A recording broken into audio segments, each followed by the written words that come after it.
Edward. Hi.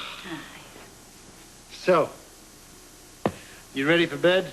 No, actually, I think I would just like to sit right here for a while. You in the mood for a sandwich? Is Cook still awake? Actually, I was hoping that she wasn't because I am really in the mood just to go into the kitchen and rustle around in the cupboards and the pickle jars and... Why don't you just sit here and relax, and I will come back with a culinary masterpiece. Oh, you better not make any noise whatsoever, because the last thing you need tonight is the wrath of Cook. Listen, I am perfectly capable of protecting myself in my own house. It's my house. I bought it for you.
Why aren't you asleep?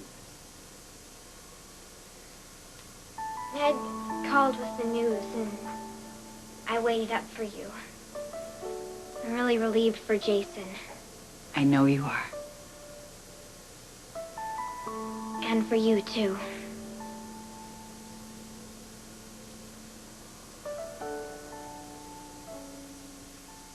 I really, really like Jason. You know, I used to daydream about what it'd be like to have an older brother. I'd always picture what he'd look like and how he'd treat me. And the brother in my imagination was always really nice to me. Like Jason. AJ's nice to me, too. It's just they're different. Yes, they are. Mm-hmm. This must be really hard for you.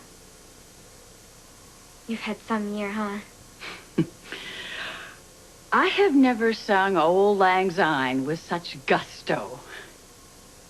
I guess you don't have a lot to be thankful for. Well, that's not true, Emily. I have a lot to be thankful for. I beat breast cancer, and I haven't lost my son.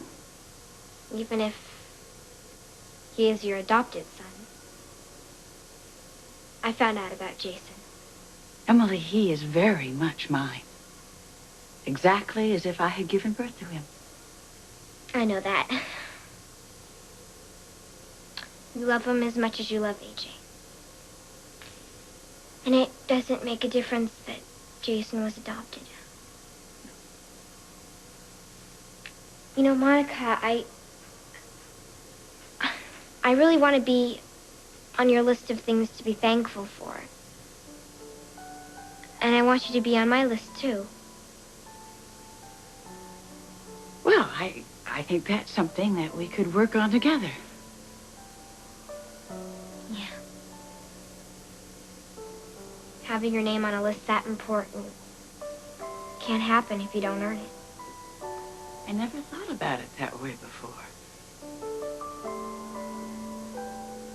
But you know something? You're right.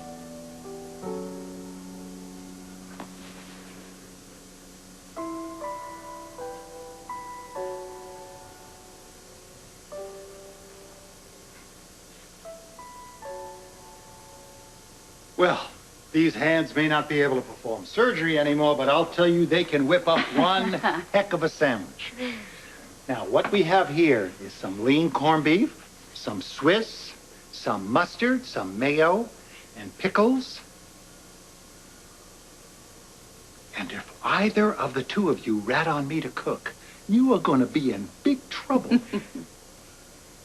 I must say, it's nice to see you, young lady, even though it's past your bedtime. And I would make you a sandwich, but... I know, Jim. It's getting late. I'll go upstairs.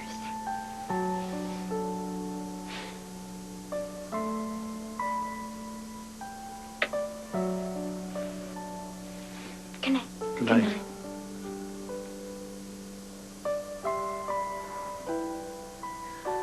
I'm starved.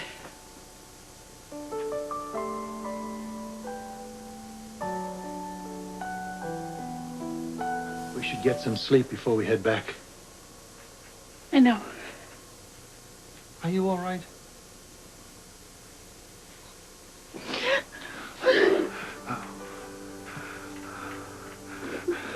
I can't get the thought of him lying in that hospital bed out of my mind.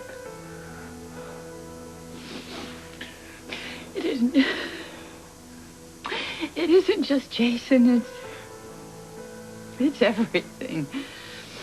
When Emily came in, it was so sweet. It was the first time that we made a connection with each other since Paige died. Maybe she's finally ready to let you in. I'm so emotional right now. Look at me, I'm just a mess. You're lucky. Believe me, if I could let the tears flow, I would. I keep replaying that picture in my mind of Jason just opening his eyes and then Tony telling us to be cautiously optimistic. And yet every fiber in my being just keeps telling me that he's going to be all right. Oh, he is. He is, I believe that. And these are not tears of sorrow. They're tears of joy.